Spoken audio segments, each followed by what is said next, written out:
তারা সবাই কি বলছে, আচার্য কহে তুমি যেই কহ সেই সত্য হয়, সর্বশাস্ত্রে বৈষ্ণবের এই সুনিশ্চয়। মহাপ্রভুকে বলছে যে তুমি যা বললে এটাই সত্য, সর্বশাস্ত্রে এই কথাই বলা আছে। কি বলা আছে? ওই প্রেম ভক্তি সাধ্য সার, মুক্তি গ্রহণযোগ্য নয়। আরো কি বলছে, তথাপি মধ্যাচার্য যে করিয়াছে নিবন্ধ, সেই আচরিয়ে সবে সম্প্রদায় সম্বন্ধ।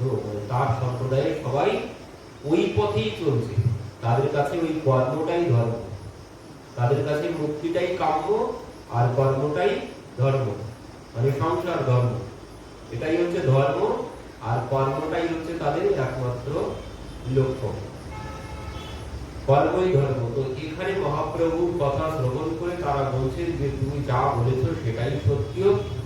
প্রভু কহে, পুনরায় আবার বলছেন, কর্মী জ্ঞানী দুই ভক্তি তোমার সম্প্রদায়ে দেখে সেই জিন, মানে কর্মী ব্যক্তি আর জ্ঞানী ব্যক্তি, তারা দুইজনাই ভক্তিহীন।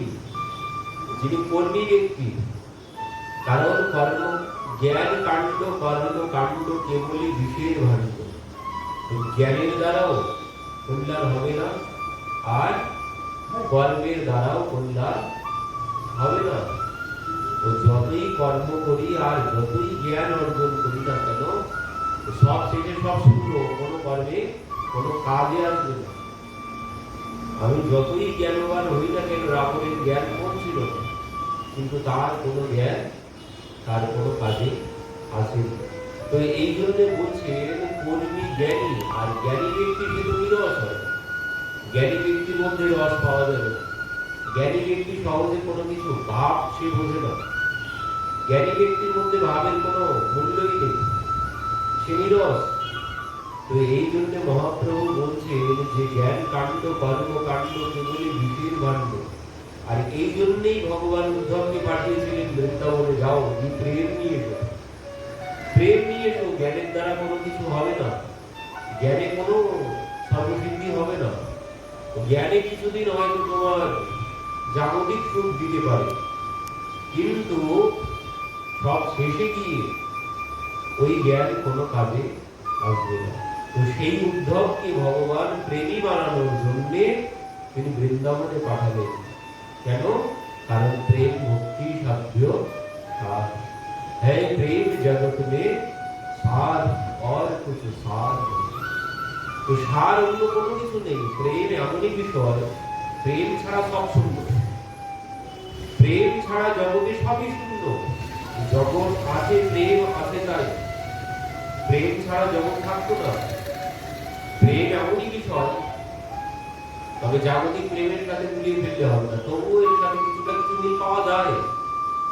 কারণ দেখুন প্রেম কেমনই, আমরা আগামীতে আরো যাচ্ছি, পরে আসছে, প্রেম যেখানে থাকবে, যে স্থানে কোনো মূল্য নেই, যেখানে কেউ যায় না, সেখানে কোনো একজন প্রেমী ভক্তের হৃদয় হোক, সেই স্থানে, সেই গ্রামে, যে গ্রামের কোনো নামই নেই, কোনো কিছু জানাই যায় না, সেই গ্রামে কোনো ভালো ব্যক্তি নেই, কেউ সেই গ্রামের নাম করে না, কিন্তু দেখা গেল সেই গ্রামে যখন একজন প্রেমী ভক্তের উদয় হবে বা আবির্ভাব হবে, সেই গ্রাম মহান হয়ে যাবে।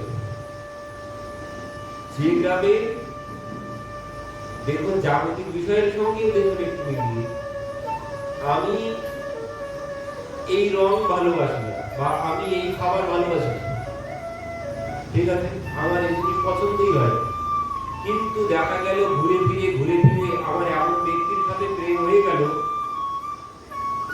আমি যেগুলো ভালো না বাসি সে সেইগুলো ভালোবাসে। তখন কি হবে? আমি যেগুলো আগে ভালোবাসতাম না, ওগুলো সব আস্তে আস্তে ভালোবাসতে শুরু করবো। এটাই হচ্ছে প্রেমের ধর্ম। আমি যেগুলো ভালোবাসি না, যে রং ভালোবাসি না, যে খাবার ভালোবাসি না, কিন্তু আমি যাকে ভালোবাসি সে যদি সেগুলো ভালোবাসে, আমি আস্তে আস্তে পরিবর্তন হয়ে ওদিকেই চলে যাব। প্রেমের এমনই শক্তি। তবে জাগতিক প্রেম নয়। জাগতিক প্রেম আবার কি? হ্যাঁ, জাগতিক আছে, কিছুটা মিল পাওয়া যাবে, কিন্তু কিছুদিন পরে হায় হায় আমি এই জন্যই করেছি। এ প্রথম প্রথম চন্দ্রমুখী ঠিক আছে, কিন্তু পরে পোড়ামুখী হয়ে যাবে। এই প্রেম নয়, জাগতিক এটি প্রেম নয়। প্রেম জগতে প্রেম নেই, জগতে যেটি আছে এটি ব্যবহার, এটি স্বার্থ। সুরনর মুনি সবকে এহ রীতি, স্বার্থ লাগি করৌ সব প্রীতি। স্বার্থের জন্য আমার স্বভাব পরিবর্তন করেছি আমি তার কাছ থেকে সুখ পাবো বলে আমার অভ্যাস আমি পরিবর্তন করেছি, এটি প্রেম নয়। প্রেম কখন হবে? যখন আমি ভগবানকে ভালোবাসবো। ঠিক ওইভাবে যখন আমি ভগবানকে ভালোবাসবো, এবার তিনি যেটি, যখন ভগবানের সাথে আমার প্রেম হবে না, তখন কি হবে? তিনি যেটি ভালো না বাসেন, আমি যাকে ভালোবাসি, এবার তিনি যখন যে তার মধ্যে যেগুলো গ্রহণযোগ্য নয়, তিনি যেগুলো গ্রহণ না করেন, সেগুলো আমি আস্তে আস্তে বাদ দিতে শুরু করবো। ভগবান বলেছেন মোহে কপট ছল ছিদ্র না ভাবা, আমার ছল চাকরি কপটতা আমি ভালোবাসি না। আমি যখন ভগবানকে ভালোবাসবো, তখন আমার ভিতর থেকেও ছল চাকরি কপটতা সব আস্তে আস্তে বিদায় নিতে বাধ্য নেবেই, যদি আমি ভগবানকে ভালোবাসতে পারি। আর সে চিরতরে যাবে। কিন্তু জগতের ভালোবাসা ও 2-4 দিন পরে, হায় হায় আমি এই জন্যই করেছি, এর জন্যই করেছি, পরে হবে, কারণ স্বার্থ ফুরিয়ে গেছে। কিন্তু যখন ভগবানকে ভালোবাসবো, এ চিরতরের জন্য পরিবর্তন এসে যাবে। ভগবান এগুলো ভালোবাসেন না, আমার প্রভু এগুলো ভালোবাসেন না, তো আমি আর ওই খাবারের দিকে তাকাবোই না, ওই খাবার আমিও আর গ্রহণ করবো না। যখন ভগবানকে ভালোবাসবো, এটি হচ্ছে ভালোবাসা, এটি হচ্ছে প্রেমের ভক্তি। এই জন্য প্রেম হ্যায় প্রেম জগৎ में सार, और कुछ सार नहीं, এখানে অন্য কোনো সার নেই, একমাত্র প্রেম ভক্তি সাধ্য সার মহাপ্রভু বললেন। তো এই জন্যে সমস্ত মাধ্যাচার্যদের শিষ্যগণ তারাও এই কথা মেনে নিলেন। তো পরবর্তীতে সবে এক গুণ দেখি তোমার সম্প্রদায়, সত্য বিগ্রহ করি ঈশ্বর করহ নিশ্চয়। এই মতো তার ঘরে গর্ব চূর্ণ করি, ফলিকু তীর্থে তবে চলি আইলা বহু করি। তবে মাধ্যাচার্যজির যে সম্প্রদায়, মাধ্যাচার্যদিকে তিনি এই চতুর্থ সম্প্রদায়ের মধ্যে মাধ্যাচার্য সম্প্রদায়কে তিনি জায়গা দিয়েছেন। মহাপ্রভু 4টি সম্প্রদায়কেই জায়গা দিয়েছেন, তার মধ্যে মাধ্যাচার্য সম্প্রদায় একটি। তো এই মাধ্যাচার্য সম্প্রদায় চতুর্থ সম্প্রদায়ের মধ্যে কেন মহাপ্রভু স্বীকৃতি দিলেন? কেন? কারণ এই সম্প্রদায়ের মধ্যে একটি গুণ ছিল, সেটি কি? তারা ওই যে গোপালের সেবা করি, আমরা অনেকেই গোপালের সেবা করি, তারাও গোপালের সেবা করে, গোপাল সেবা তারাও করে। কিন্তু কিভাবে সেবা করে? তারা গোপাল সেবা করে স্বয়ং জ্ঞানে, কোন বিগ্রহ নয়, তারা বিগ্রহ ভাবেন না, গোপালকে স্বয়ং জ্ঞানে সেবা করে। আর এই জন্যই মহাপ্রভু এই সম্প্রদায়কে স্বীকৃতি দিয়েছে। আজই একজন বলছিলেন, একজন রাজমিস্ত্রি, বাড়িতে কাজ করাচ্ছিলাম, তো সেই মিস্ত্রি গল্প করছে, কারণ আমাদের বাড়িতে কাজ হচ্ছে, পরিবেশ তো পরিবর্তন হয়েই গেছে। এবার সেই রাজমিস্ত্রি বলছে, আমার ছেলে বিবাহ দিয়েছি, বিবাহ দেওয়ার পরে আমার বৌমা এলো, বৌমা আসার পরে বৌমা ঘরে গোপাল নিয়ে। এবার আমরা নিরামিষ খাই না, কিন্তু তবুও গোপালের সেবা দিই। কিন্তু বলছে আর 3 বছর গোপালের সেবা আমার ঘরে চলছে। তো সেই 3 বছর থেকে, গোপাল আসার পর থেকে আমার ঘরে আর কোনো অসুবিধা নেই, আর কোনো আর্থিক টানাটানি কোনো কিছু আর নেই। কিন্তু তার আগে আমাদের কত টানাটানি গেছে। যেই গোপাল এলো, সেখান থেকে আর কোনো সমস্যা আমাদের দিয়ে নেই। তো এই সেবা, এই ফল আছেই আছে, যদি সেবা মন দিয়ে আমি করি। তো এখানে মাধ্যাচার্য শিষ্যগণ তারাও গোপাল সেবা করেন। তো সেবা তারা কিভাবে করেন? স্বয়ং জ্ঞানে সেবা করেন, বিগ্রহ ভাবেন না। পাথরের বিগ্রহ ভেবে যদি সেবা করি, তাহলে ও সেবার কোনো মূল্য হলো না। কবিতায় বলছেন পাথর পুজে হরি মিলে তো मैं পুজো পাহাড়। মানে কি বলছেন, পাথর পূজা করে যদি ভগবান পাওয়া যেত তাহলে আমি পাহাড় পূজা করতাম, ওইখানি পাথর কেন পূজা করব? ছোট্ট একটা শালগ্রাম ভগবান, শালগ্রাম ছিল এইখানি জামের মতো, তো এই আমি কি জন্য পূজা করতে যাবো? একদম পাহাড় পূজা করবো। যদি পাথর পূজা করে ভগবান পাওয়া যেত। ইনি কি বলতে চাইছে?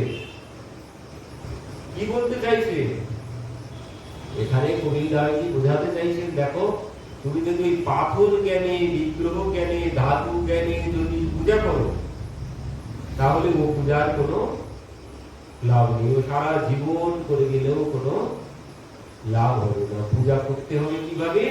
স্বয়ং জ্ঞানে, কোনো বিগ্রহ নয়, স্বয়ং প্রভু আমার সম্মুখে দাঁড়িয়ে আছেন। এইভাবে যদি আমি সেবা করতে পারি তাহলে সেই সেবার ফল আমি পাবো। কিন্তু যদি পাথর জ্ঞানে, ধাতু জ্ঞানে যদি সেবা করা হয়, ও সেবার কোনো সারা জীবন ধরে করে গেলেও কোনো মূল্য হবে। এই জন্য কি চাই? ভাব চাই, প্রেম ভক্তি চাই। প্রেম ভক্তি না হলে স্বয়ং ভাব আসবেই না। আর তিনি কি? ভাবের ভিখারি। তিনি ভাবের ভিখারি। যেখানে ভাব আছে, যদি ভাবেই ভগবান পেলে, আমরা গতদিনই শুনছিলাম, ভগবান বেশি পাওয়া যাবে ভাবে। আর ভূত ভয়, ভয় করলেই ভূত দেখা যাবে। নেই কিছু, তবুও ভূত দেখতে পেয়েছি ভয়ে। ঠিক যেমন ভাব যখন আমার মধ্যে আসবে তখনই ভগবান মিলবে। তো এখানে মহাপ্রভু পরবর্তীতে সেখান থেকে ফল্গু তীর্থে গেলেন। অনেক অনেক তীর্থে মহাপ্রভু ভ্রমণ করেছেন। একটুখানি বর্ণনা আমরা শ্রবণ করে নিই। পঞ্চ অপ্সরা তীর্থ আইল শশীর নন্দন, গোকর্ণ শিব দেখি আইল দৈপায়নী, সুরপরব তীর্থ আইল সন্ন্যাসী শিরোমণি, কোলপুরী লক্ষ্মী দেখি ক্ষীর ভগবতী, লাঙ্গ গণেশ দেখি চোর ভগবতী, তথা হইতে পাণ্ডুপুরী আইলা গৌরচন্দ্র, বিচ্ছল ঠাকুর দেখি পাইল আনন্দ, প্রেমাবেশে কইল বহু প্রভু নর্তন কীর্তন, প্রভুর প্রেম দেখি সবার চমৎকার মন। দক্ষিণ ভারতের সমস্ত তীর্থে তীর্থে প্রভু ভ্রমণ করছেন। তাহা এক বিপ্র তারে নিমন্ত্রণ করিল, ভিক্ষা করি তাহা এক শুভ বার্তা পাইল। প্রেমাবেশে কইল প্রভু নর্তন কীর্তন, প্রভু প্রেম দেখি সবে চমৎকৃত মন। কোথায়? বিচ্ছল ঠাকুর দেখি পাইল আনন্দ, পাণ্ডুপুরী। সেখানে যখন প্রভু এসেছেন, বিচ্ছল ভগবানকে দর্শন করে প্রভু খুব নর্তন কীর্তন করলেন। তো সেখানে একজন ব্রাহ্মণ প্রভুকে নিমন্ত্রণ করলেন। তো সেই ব্রাহ্মণের গৃহে প্রভু গেলেন। ভিক্ষা করি তাহা এক শুভ বার্তা পাইল। সেখানে ভোজন করলেন। করার পর তিনি একটি খুব শুভ সংবাদ গ্রহণ করলেন। কি? মাধবপুরীর শিষ্য শ্রীরঙ্গপুরী নাম, সেই গ্রামে বিপ্রগৃহে করেন বিশ্রাম। ওই যে গত সপ্তাহে আমরা শ্রবণ করলাম, মাধবেন্দ্র পরিবার, ওনার শিষ্য শ্রীরঙ্গপুরী, তিনি ওইখানেই ওই গ্রামে আছেন। এই সংবাদ মহাপ্রভু পেয়েছেন। শুনিয়া চলিলা প্রভু তারে দেখিবারে, বিপ্র গৃহে বসিয়াছে দেখিলা তাহারে, প্রেমাবেশে করে তারে দণ্ডবৎ প্রণাম, পুলক বস্ত্র কম্প্য সব অঙ্গ পড়ে ঘাম। মহাপ্রভু সেই শ্রীরঙ্গপুরীকে দর্শন করতে গেলেন। দর্শন করেই তিনি প্রণাম করলেন। আর প্রণামের সাথে সাথেই মহাপ্রভুর মধ্যে অর্থসাত্ত্বিক বিকার জেগে উঠেছে। এবার পুলক অস্ত্র কম্প্য সব অঙ্গ পড়ে ঘাম, দেখিয়া বিস্মিত হইল শ্রীরঙ্গপুরীর মন, উঠো উঠো শ্রীপাদ বলি বলিল বচন। তিনি মহাপ্রভুকে তুললেন হাত ধরে। এবার শ্রীপাদ দর্ভ আমার গোসাইয়ের সম্বন্ধ, তাহা বিনু অন্যত্র নাহি প্রেম গন্ধ। কি বলছে দেখুন এবার শ্রীরঙ্গ পরিবার বলছে, তোমার শরীরে যে এই প্রেম, এই যে বিকার, এই অর্থসাত্ত্বিক বিকার, এই কখন আসবে? প্রেম ছাড়া সম্ভব নয়। তো বলছে এই যে আবেশ তোমার মধ্যে, এই আবেশ তো সাধারণ কোথাও পাওয়া যাবে না। তো তোমার মধ্যে এই বিকার দর্শন করে আমার মনে হচ্ছে আমার গুরুদেবের সাথে তোমার কোনো সম্পর্ক আছে। শ্রীরঙ্গ পরিপাত বলছে যে তোমার মধ্যে এই প্রেম দর্শন করে আমার মনে হচ্ছে তাহা বিনু অন্যত্র নাহি এই প্রেম গন্ধ। আমার গুরুদেবের সাথে তোমার কোনো সম্বন্ধ আছে, না হলে এই প্রেম পাওয়া সম্ভব নয়। এত বলি প্রভুকে উঠাইয়া কইল আলিঙ্গন, গলা বলি করে লোহে করে না ক্রন্দন। দুইজন আলিঙ্গন করছেন আর দুইজনই কাঁদতে শুরু করেছেন। অনেক আবেগ ছাড়ি তোমার ধৈর্য হইল, ঈশ্বর পুরী সম্বন্ধ প্রভু জানাইল। মহাপ্রভু বললেন, ওই যে মাধবেন্দ্র পরিবার, মাধবেন্দ্র পরিবারের শিষ্য হচ্ছে ঈশ্বর পরিবার, আর ঈশ্বর পরিবারের শিষ্য হচ্ছে আমাদের মহাপ্রভু। তো এবার দুইজনে কৃষ্ণ কথা কহে রাত্রি দিনে, এই মতো গোয়াইল 5-7 দিনে। পাগলে পাগল পেয়ে গেছেন, রতনে রতন চেনে। তো এনারা দুইজনে একসাথে মিলে সেখানে 5-7 দিন চলে গেল কৃষ্ণ কথা। পরবর্তীতে কৌতুকে পুরী তারে বুঝিল জন্মস্থান, গোসাই কৌতুকে নিল নবদ্বীপ নাম। এবার কি হয়েছে দেখুন, বলছেন এই মতো গোয়াইল 5-7 দিন, কৌতুকে পুরী তারে বুঝাইল জন্মস্থান। শ্রীরঙ্গপুরী জিজ্ঞাসা করছেন যে তোমার গৃহ কোথায়, তোমার নিবাস কোথায় ছিল? তো গোসাই কৌতুকে নিল নবদ্বীপ নাম। মহাপ্রভু বলছেন নবদ্বীপ আমার জন্মস্থান। আর যেই বলেছে শ্রী মাধবেন্দ্র পুরী সঙ্গে শ্রীরঙ্গপুরী, পূর্বে আসিয়াছিল নদিয়া নগরী। বলছেন মাধবেন্দ্র পুরীর সাথে শ্রীরঙ্গপুরী নবদ্বীপে এসেছিলেন।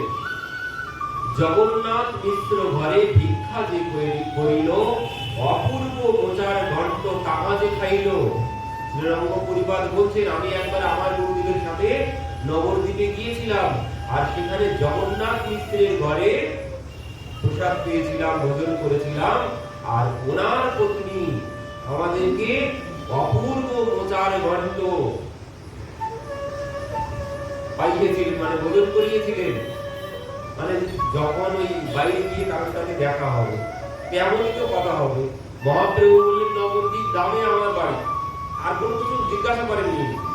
তো শ্রীরঙ্গ পরিবার বলছে নবদ্বীপে আমি একসময় আমার গুরুদেবের সাথে গিয়েছিলাম, তো সেখানে যখন গিয়েছিলাম জগন্নাথ মিশ্রের ঘরে আমরা প্রসাদ পেয়েছিলাম, তিনি অপূর্ব সুস্বাদু মোচার ঘণ্ট আমাদেরকে ভোজন করিয়েছিলেন। আর এই কথা শ্রবণ করে বলছেন, জগন্নাথের ব্রাহ্মণী মহাপতিব্রতা, বাৎসল্যে হয় দেহ যেন জগন মাতা। জগন্নাথ মিশ্রের পত্নী যেন জগন মাতা, মানে গুণের কথা বলছেন। রন্ধনে নিপুণা নাহি তা সমুদ্রী ভুবনে, পুত্র সম স্নেহে করায় সন্ন্যাসী ভোজনে। বলছেন তার মতো রন্ধনে নিপুণা আর জগতে কেউ নেই, আর আমাদেরকে ভোজন করিয়েছিলেন যেন নিজের সন্তানের মতো ভালোবেসে। তার এক পুত্র যজ্ঞ করিয়া সন্ন্যাস, শঙ্কর আরণ্য নাম তার অল্প বয়স। শ্রীরঙ্গপুরী বলছেন ওনার এক পুত্র, তিনি সন্ন্যাস গ্রহণ করে চলে গেছেন। শঙ্কর আরণ্য তার নাম পরবর্তীতে হয়েছে। এই তীর্থে শঙ্কর আরণ্যের সিদ্ধি প্রাপ্তি হইল, প্রস্তিয়ামে শ্রীরঙ্গপুরী এতে কহিল। শ্রীরঙ্গপুরী বলছেন আবার এইখানে এই দক্ষিণ ভারতেই তিনি সিদ্ধি লাভ করেছেন ওই যে মানে মহারাষ্ট্রে বিঠল ভগবানের ওখানে। তো সেখান থেকে প্রভু কহে, এবার মহাপ্রভু বলছেন, প্রভু কহে পূর্ব আশ্রমে তোহে মোর ধাতা, জগন্নাথ মিশ্র মোর পূর্ব আশ্রমে পিতা। এবার যেই বলেছেন শ্রীরঙ্গপুরী তো চমকে উঠেছেন। মহাপ্রভু বলছেন তিনি তো আমারই ভাই। ইনি এতক্ষণ সব বক্তব্য বলে গেছেন, মহাপ্রভু কোনো কথা বলেননি। এবার যেই মহাপ্রভু বলেছেন যে তিনি আমারই ভাই আর জগন্নাথ মিশ্র আমার পিতা, শ্রীরঙ্গপুরী লাভ দিয়ে উঠেছেন। কার নাম যে আমি কার গল্প দিচ্ছি, মানে মায়ের কাছে মাঝে গল্প হচ্ছে ঠিক যেমন হয়েছে। তো ইনি তো চমকে উঠেছেন এই কথা শ্রবণ করে। এই মতো দুইজন ইষ্ট গোষ্ঠী করি দ্বারকা দেখিতে চলিলা শ্রীরঙ্গপুরী। সেখান থেকে এবার শ্রীরঙ্গপুরী দ্বারিকাতে গেলে দিন চারি প্রভুকে তাহা করাইলা রাখিল ব্রাহ্মণ, ভাগীরথী স্নান করিল বিঠ্ঠল দর্শন। সেখানে 3-4 দিন মহাপ্রভু থাকলেন, পরবর্তীতে ভাগীরথীতে স্নান করলেন, বিঠ্ঠল ভগবানকে দর্শন করলেন। তবে মহাপ্রভু আইল কৃষ্ণ বেতনা তীরে, নানা তীর্থ দেখি তাহা দেবতা মন্দিরে। ব্রাহ্মণ সমাজ সব বৈষ্ণব চরিত, বৈষ্ণব সকলে পরে কৃষ্ণ পদ্মামৃত। এবার কোথায় গিয়েছিলেন দেখুন, তবে মহাপ্রভু আইল কৃষ্ণ বেতনা তীরে, নানা তীর্থ দেখি তাহা দেবতা মন্দিরে। কোথায় গেলেন? ব্রাহ্মণ সমাজ সব বৈষ্ণব চরিত, বৈষ্ণব সকল পরে কৃষ্ণ কর্ণামৃত। কার লেখা? কৃষ্ণ কর্ণামৃত। এই বিল্লমঙ্গল ঠাকুর, বিল্লমঙ্গল ঠাকুর রচনা করেছেন এই কৃষ্ণ কর্ণামৃত। আর সেইখানেই ওনার যেখানে গৃহ ছিল সেখানেই মহাপ্রভু গিয়েছিলেন। পরবর্তীতে বৈষ্ণব সকল পরে কৃষ্ণ কর্ণামৃত। কর্ণামৃত শুনি প্রভুর আনন্দিত হইল, আগ্রহ করিয়া পুঁথি লিখাইয়া লইল। কৃষ্ণ কর্ণামৃত তিনি লিখিয়ে নিলেন ভক্তদের কাছ থেকে। কর্ণামৃত সমবস্তু নাহি ত্রিভুবনে, যাহা হইতে হয় শুদ্ধ কৃষ্ণ প্রেম জ্ঞানে। কৃষ্ণ কর্ণামৃত মানে প্রেম। এই কৃষ্ণ কর্ণামৃত শ্রবণে প্রেম ভক্তি লাভ হয়, প্রেম লাভ হয়। কারণ এই কৃষ্ণ কর্ণামৃত যিনি রচনা করেছেন তিনিও কেমন ছিলেন? প্রথমে জাগতিক প্রেমী ছিলেন, জাগতিক প্রেমী ছিলেন তিনি। পরবর্তীতে তিনি সেই প্রেম ভগবানের দিকে ঘুরে গেলেন। তো ইনিও এমন অন্ধ প্রেমী ছিলেন, রাত্রিতে সাঁতার দিয়ে নিজের পত্নীর শরীর, নিজের পত্নী জলে ঝাঁপ দিয়ে ডুবে মরেছে, সেই শরীর ভাসছে, সেই শরীর ধরে সাঁতার দিয়ে তিনি বেশ্যার কাছে চলে গেলেন। এত আসক্ত তিনি ছিলেন। পরবর্তীতে সেই বেশ্যা যখন বললেন, তুমি এই হাড় মাংসের শরীরের প্রতি এত মোহ তোমার, এমন ভালোবাসা যদি তোমার ভগবানের হতো তাহলে আজ তুমি ভগবান পেয়ে যেতে। আর এই কথাতেই তিনি সব ছেড়ে নিজের 2 চোখ অন্ধ করে তিনি বৃন্দাবনের উদ্দেশ্যে গমন করলেন। ভগবান হাত ধরে বৃন্দাবনে নিয়ে গেলেন। তো এই সেইখানেই মহাপ্রভু গিয়েছিলেন। তো এখানে বলছেন এই কর্ণামৃত পরবর্তীতে এই বিল্লমঙ্গল ঠাকুর তিনি রচনা করেছিলেন। আর এই কৃষ্ণ কর্ণামৃত প্রেম ভক্তি লাভ করে। তো সেখান থেকে এই গ্রন্থ নিলেন। সৌন্দর্য মাধুর্য কৃষ্ণ লীলার অবধি, সেই জানে সেই কর্ণামৃত পড়ে নিরবধি। বলছেন যে কর্ণামৃত অধ্যয়ন করেন সেই জানে কি বিষয়। ব্রহ্ম সংহিতা কৃষ্ণ কর্ণামৃত 2 পুঁথি পাইয়া, মহা রত্নত্রায় পাইয়া আইলা সঙ্গে লইয়া, তাপিয়ে স্নান করিয়া আইলা মাহিষ্মতিপুরে, নানা তীর্থ দেখে তাহা নর্মদা তীরে। দরুর তীর্থ দেখি কইল নির্বন্ধতে স্নান, ঋষ্যমুখ পর্বতে আইল দণ্ডকারণ্য। এবার মহাপ্রভু কোথায় এলেন? ঋষ্যমুখ পর্বত। এবার দেখুন কেন বলছিলাম মহাপ্রভু কেন বললেন প্রেম ভক্তি সাধ্য সাধ, কেন বলছেন? দেখুন মহাপ্রভু এলেন কোথায় এখন? ঋষ্যমুখ পর্বত।